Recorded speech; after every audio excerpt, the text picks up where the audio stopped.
Hola, ¿qué tal? Mi nombre es Aurora y hoy te voy a hablar del sistema urogenital tanto en hembras como en machos. Primero vamos a dar la parte urinaria del urogenital. Vamos a recordar que el sistema urogenital está unido el urinario al genital a través de la uretra, que va a ser la estructura común en el caso de los machos principalmente. El sistema urinario va a constar normalmente de dos riñones, los uréteres, una vejiga y una uretra. De los riñones hay que recordar que están pegados por grasa a la área lumbar de las vértebras lumbares. Esto ventralmente desde la primera hasta la cuarta. Son órganos retroperitoneales ya que no van a estar cubiertos por el peritoneo del abdomen y por ende su desprendimiento puede ser fácil con una simple palpación, por ejemplo. Aunque son órganos simétricos, y pares, generalmente el derecho siempre está un poco más desplazado hacia craneal y puede ser un poco más grande. En el caso de los cerdos, la simetría va a ser muy clara y su forma aplanada. Para los bovinos, los riñones tendrán una forma de habichuela o frijol. En los caballos, el derecho será ligeramente triangular, mientras que el riñón izquierdo va a tener una forma arrillonada. El riñón va a presentar bordes, un borde craneal, un borde libre que es hacia lateral, un borde que va a contener el hilio renal donde llega la arteria, las venas renal y el uréter, y también un borde caudal. A su vez, tendrá una cara visceral del lado del hilio y una cara parietal del borde libre. La unidad funcional de nuestro riñón va a denominarse nefrona y se va a encontrar en la primera capa denominada corteza, la cual es superficial. Más profundo que la corteza está la médula y por último la pelvis renal, que se encarga del filtrado de la sangre y también puede ser llamado glomérulo. Estos glomérulos van a estar rodeados por arterias interlobales y arterias arcuatas.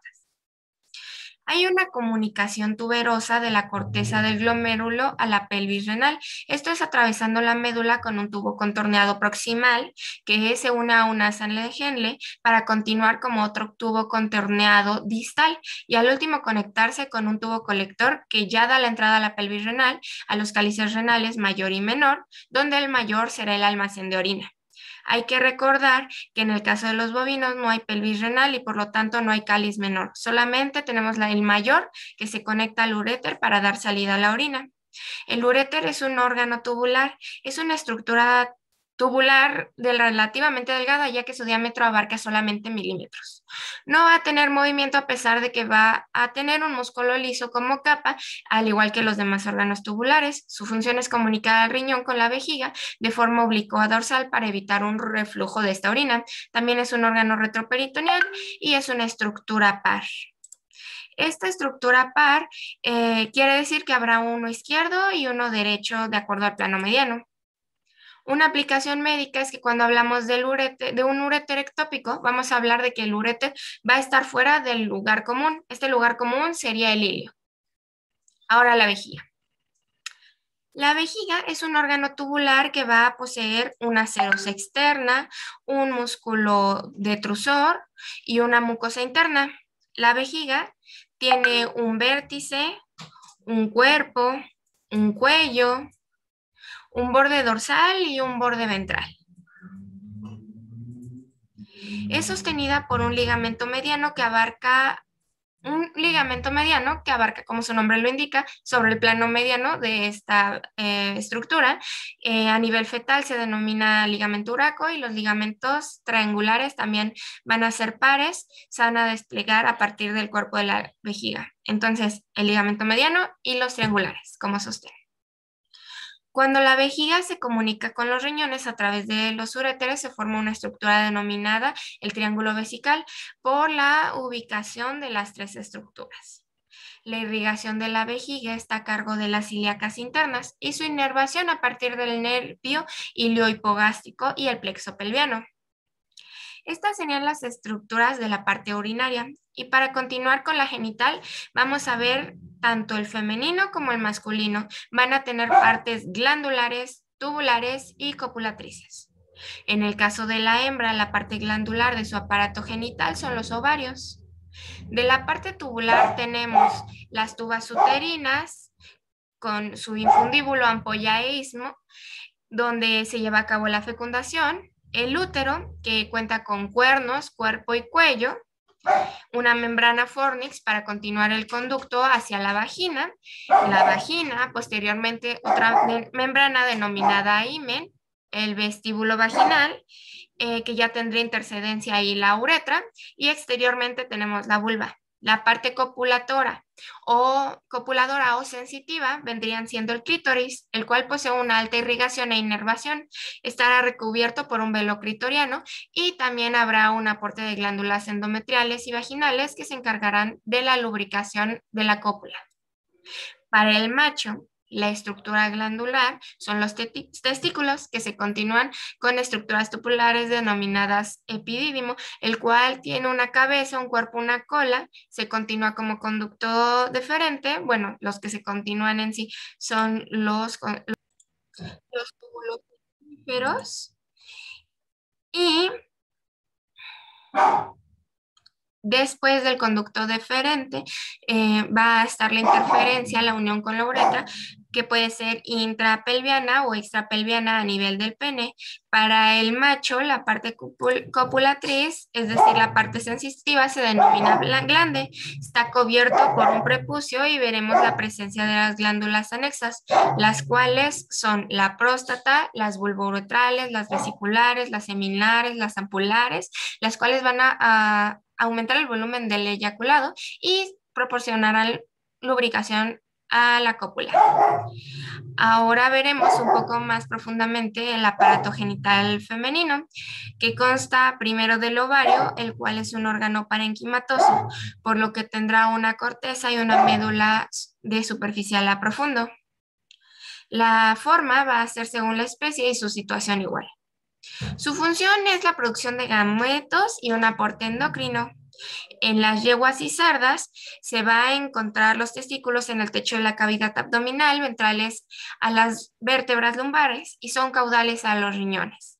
En el caso de las yeguas, las cerdas y las bovinas, bueno, las vacas prenden del ligamento mesovárico y descienden de la cavidad abdominal. Para la vaca, los ovarios están en la entrada de la cavidad pelviana, craneales a los cuernos uterinos. La estructura de los ovarios. Tienen cada uno dos caras, una medial y la otra lateral. Dos bordes, uno mesovárico que se conecta con el hilio para la fijación de ligamentos también, y el otro borde libre.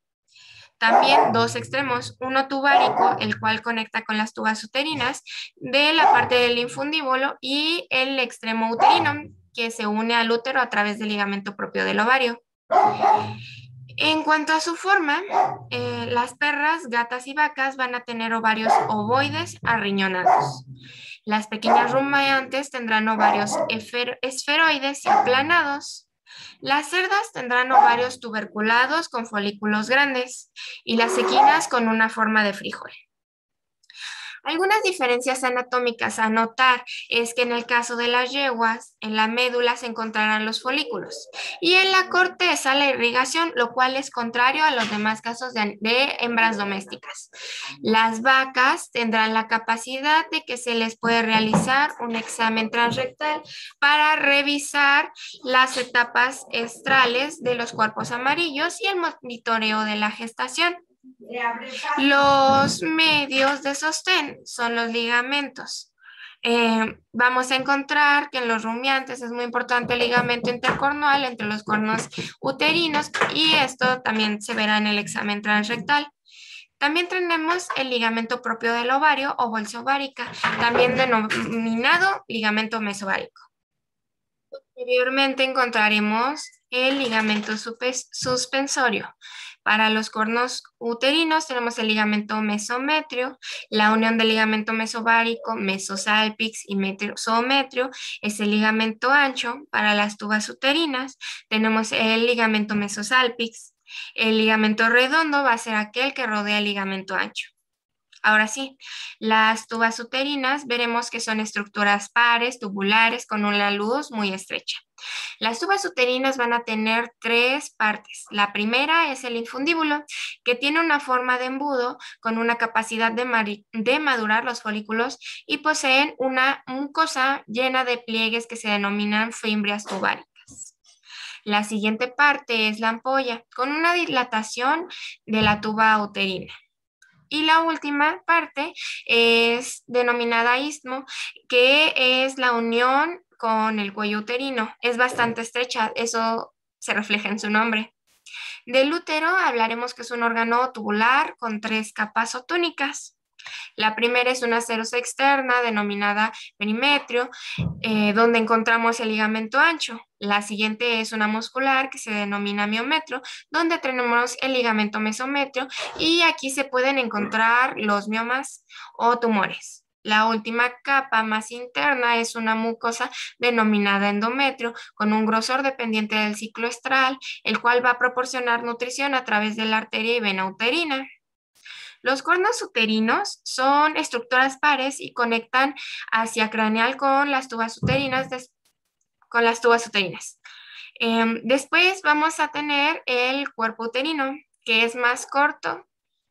El cuello, que es la última parte del útero, el cuello cervix, va a ser o tener una pared gruesa y será la parte final. Cuenta con un orificio interno y otro orificio externo que dará hacia la vagina y el cierre de la uretra. Aquí también habrá diferencias según la especie para los cuernos uterinos.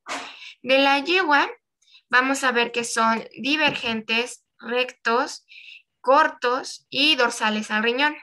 En el caso de las perras y las gatas, serán largos, rectos, estrechos y estarán dentro de la cavidad abdominal hacia craneal.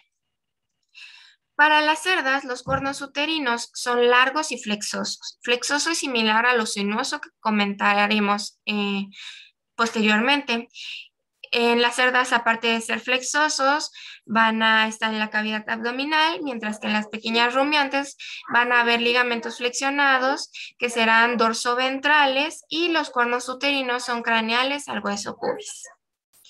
Una aplicación del conocimiento es que en el caso de la reproducción de las cerdas se va a realizar una prueba de cabalgue para asegurarse del estado del ciclo estral, ya que si se logra montar la cerda y esta está tranquila, se le podrá dar la monta o bien se podrá hacer la inseminación.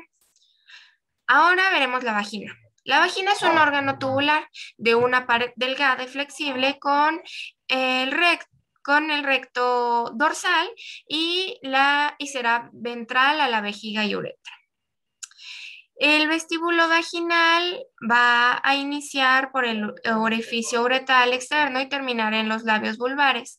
Este vestíbulo vaginal es urinario y reproductor, por eso hablamos de un aparato urogenital, que el vestíbulo vaginal también va a poseer un orificio uretral externo con una abertura de la uretra y aquí encontraremos una glándula vestibular mayor y otra menor, que se abren mediante dos conductos, uno derecho y uno izquierdo, en el piso de la cavidad vestibular caudolateralmente al orificio, mientras que las glándulas vestibulares mayores se encuentran más bien en la parte en la parte ventral o lateral del mismo vestíbulo. Dependiendo de la especie, tenemos que tener cuidado para la inseminación, pues van a poseer diferentes inclinaciones en este vestíbulo vaginal. Y ya por último la vulva, que es la parte externa del aparato genital femenino, la cual va a contar con los labios vulvares o pudendos, uno derecho y uno izquierdo, los cuales se unirán en comisuras tanto ventral como dorsal y una hendidura vulvar o apertura, que esta es la apertura entre los dos labios. Va a poseer músculos constrictores de la vulva que van a causar el espejeo en el caso de las yeguas. Por último, en el caso del aparato genital femenino veremos el clítoris que se encuentra en el ángulo ventral de estos labios vulvares y está formado por dos pilares que se unen para formar su cuerpo. Después va a salir en forma de glande clitoriano y va a estar formado por dos cuerpos cavernosos que tienen un tejido eréctil. Los pilares, que son derechos e izquierdos, ambos van a tener raíz en el arco isquiático y habrá la presencia de un prepucio clitoriano o velo clitoriano, que es un tejido conjuntivo que rodea la parte del clítoris que está expuesta. Existirá también una fosa, que es una depresión donde el glande se protege ventralmente. Y hablando de la irrigación de toda esta parte y específicamente de los ovarios, va a estar proporcionada por la arteria ovárica, que viene de la arteria pudenda interna, que vienen de la arteria aorta. También tendrán presencia de sus satélites venosos. Para su inervación vamos a tener fibras parasimpáticas dadas por el nervio vago y por una porción sacra parasimpática. También tendremos fibras simpáticas por parte del plexo mesentérico caudal y el resto de los órganos por fibras vegetativas del plexo pélvico. En cuanto al aparato genital masculino, empezaremos a explicar los testículos. Los testículos son órganos glandulares anficrinos. Anficrinos va a decir que tendrán dos porciones, una porción exocrina para producir espermatozoides y la endocrina, que se encargará de producir hormonas. Estará dividido sobre el plano mediano por un rafé y tendrán forma elipsoidal. Son estructuras pares que van a ser suaves al tacto y desplazables. Durante la gestación estarán en la cavidad pelviana y hasta la pubertad se desplazarán por el canal inguinal, aplastando el gobernáculo, el cual es un tejido adiposo de la región inguinal. Y pues haciendo esto logrará salir y colocarse en la situación, en la ubicación que corresponderá de acuerdo a la especie. Cuando sucede este desplazamiento o cuando bajan estos testículos, llevarán consigo capas del estrato y envoltura y dependiendo en cuál se denominarán de forma diferente. El peritoneo, por ejemplo, al extenderse a la altura de los testículos se denominará túnica vaginal. Las fascias transversas se volverán fascias espermáticas internas. El músculo oblicuo del abdomen interno se transformará o denominará músculo cremaster y la fascia muscular del músculo oblicuo abdominal externo se denominará fascia espermática externa. A su vez, el músculo se denominará túnica dartos y el cutáneo como escroto. El descenso de estos testículos en el caso de perros es a la 6ª semana de edad y después de la 16ª semana se denominará como una patología. Para los gatos, desde el nacimiento se encontraron la bolsa escrotal, sin embargo, serán palpables desde la décima hasta la 14ª semana. El propósito del descenso de estos testículos es conservar la temperatura, que debe ser menor a los 37 grados para conservar la producción de espermatozoides adecuada. Veremos dos conceptos de acuerdo a esto. El primero es la criptorquidia, que es cuando no hay un descenso de la cavidad abdominal por parte de los testículos. Y la monorquidia, ya cuando solamente baja un testículo y el otro se queda en la zona intraabdominal. Los testículos tendrán bordes o polos. El primero capital, el siguiente caudal, uno libre y uno epididimario. Recordando la ubicación de estos testículos, veremos que en el caso de los perros y caballos será en la región púbica y estarán adosados, mientras que en el caso de los toros estarán también en la región púbica, pero serán pendulantes. Para los cerdos se encontrarán en la región pelviana baja y para los gatos en la región perianal, ambos cerdos y gato perianal, pero los gatos perianal alta. Como dato curioso, los ratones tendrán la capacidad de tener los testículos dentro y fuera de la región por propósitos de supervivencia de los mismos. En el caso de los elefantes, estarán dentro. Entonces quiere decir que la ubicación de los testículos será de acuerdo a la especie. Recordemos que el escroto es la parte de la piel externa. El testículo es fino y poseerá glándulas tanto sudoríparas como sebáceas. Pueden o no poseer pelo. Ya profundo a los testículos, veremos acerca de los conductos deferentes, los túbulos seminíferos, el ligamento propio del testículo y el epidídimo. Primero, el testículo es una estructura parenquimatosa. En su parte más profunda se encuentra una estructura denominada mediastino testicular, de la que parten trabéculas, las cuales dejarán espacios entre sí, los cuales se denominan tubos seminíferos, cuyas células dan origen a los espermatozoides. Hay otras células, las células de Leydig, que se encargarán de la producción hormonal, y las células de Sertoli que darán el sostén y protección. Toda esta irrigación testicular será dada por la arteria y vena testicular, que formarán un plexo pampiniforme para regular la temperatura. Saldrán estos tubos seminíferos en el epidídimo, cuya función es el almacén, dar vitalidad, movimiento, maduración y activación a los espermatozoides. Para ello, este epidídimo es una estructura alargada, fija al borde epididimario del testículo y tendrá una cabeza, un cuerpo y una cola. La parte que de estos tubos seminíferos que deje de ser sinuosa se denominarán conducto deferente, el cual va a partir de la cola del epidídimo hasta la uretra, donde va a desembocar. El ligamento del testículo, en cambio, se denominará rapé y esta tiene que ver con la aplicación del conocimiento a la hora de la esterilización. Cuando hablamos de la esterilización, vamos a ver algo que se denomina cordón o paquete, cordón espermático o paquete testicular, el cual va a ser una estructura que englobará arterias y venas testiculares que provienen de la arteria pudenda profunda, que a su vez proviene de la arteria de aorta descendente.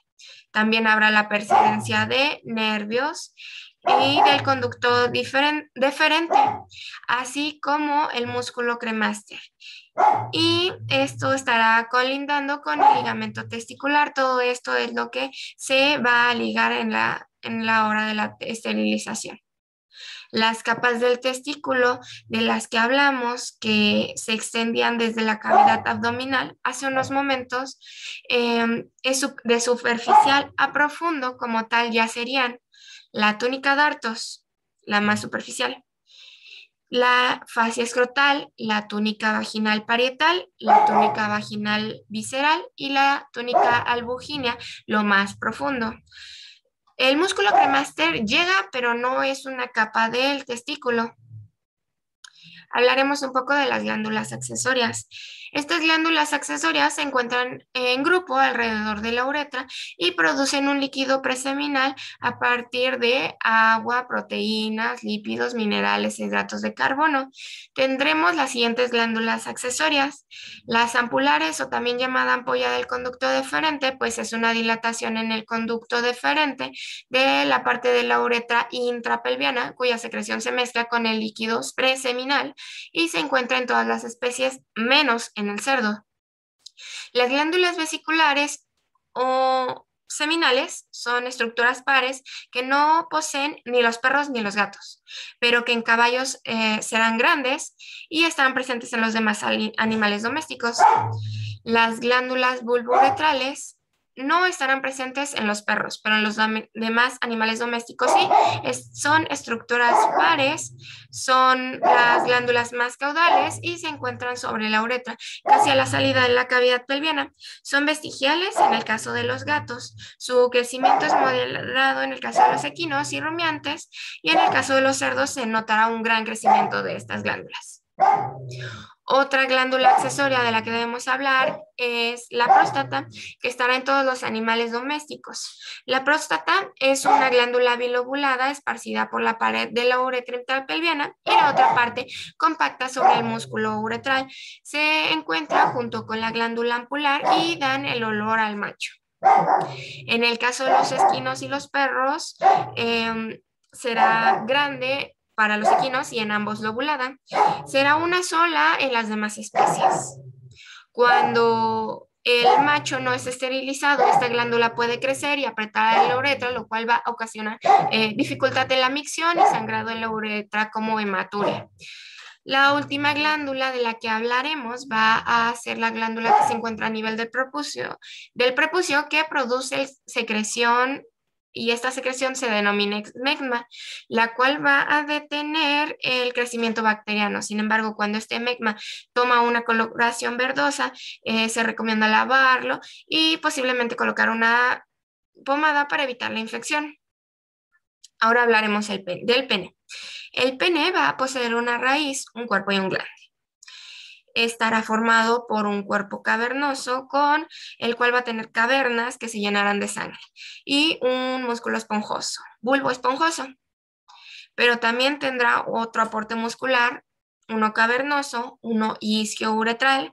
El isquio cavernoso, que es par, ayuda a la erección y viene de la tuberosidad isquiática. También tenemos el músculo retractor del pene, que es lateral y para el bulbo esponjoso. Dependiendo de los animales, el pene puede ser fibroelástico o músculo cavernoso. También algunos animales domésticos tendrán la presencia de un hueso peneano. Los rumiantes y los cerdos tendrán una flexura sigmoidea, por lo tanto, un pene de tipo fibroelástico, el cual trabaja íntimamente con el músculo retractor del pene y tendrá una alta presencia del tejido fibroelástico y tejido conjuntivo que rodea las cavidades sanguíneas, por lo que la erección será por alargamiento de la flexura sigmoidea. A diferencia de los equinos y los perros, cuyo cuerpo cavernoso es grande y la erección es dada por la alta concentración de sangre, y habrá la presencia de un tabique del músculo delgado para limitar, además de una pared con alta presencia de músculo liso. Los perros, junto con los gatos y los osos, tendrán un hueso peneano que en caso de los gatos no va a alojar a la uretra y dará sostén a las espículas. Estas espículas que, como ya sabemos, darán el estímulo para la ovulación de la hembra. En el caso de los perros, sí se encontrará este surco que dará sostén a la uretra. Por último, tenemos el glande. El glande antes de este va a encontrarse un cuello, pues cuando hablamos de una cabeza hablamos de un cuello. En este cuello es donde se encontrará un frenillo que se va a unir al prepucio. El glande, en el caso de los caballos, tendrá una forma de hongo y llegará en la cópula hasta el cuello uterino de la hembra. En el caso de los pequeños rumiantes, el glande tendrá una forma de punta y tendrá un gran proceso uretral, es decir, que va a superar al glande. En el caso de los bovinos, estará muy presente la flexura sigmoidea y tendrá un glande bastante retorcido como forma de gancho. En este caso, los rumiantes, la cópula se dará a nivel de la vagina y en el caso de los bovinos, esta monta será muy rápida. En el caso de los gatos, se encontrarán las espículas en la parte del glande y la penetración será a nivel del vestíbulo vaginal, es decir, no tan profundo. En el caso de los cerdos, el glande tendrá una forma de sacacorchos y durante la cópula llegará hasta el cuello uterino. Tendrán un divertículo prepucial interno con el cual, por comportamiento natural del cerdo, bastante curioso, se masturbará. En el caso de los perros, ya por último, tienen una forma, su glande tiene una forma de punta y es pequeño y llegará en la cópula a nivel del vestíbulo vaginal. Tendrá una dilatación en el cuerpo del pene y se denominará bulbo del pene. Bueno, entonces esto sería todo mi parte. Por parte de los aparatos urogenitales, tanto femenino como masculino. Muchas gracias.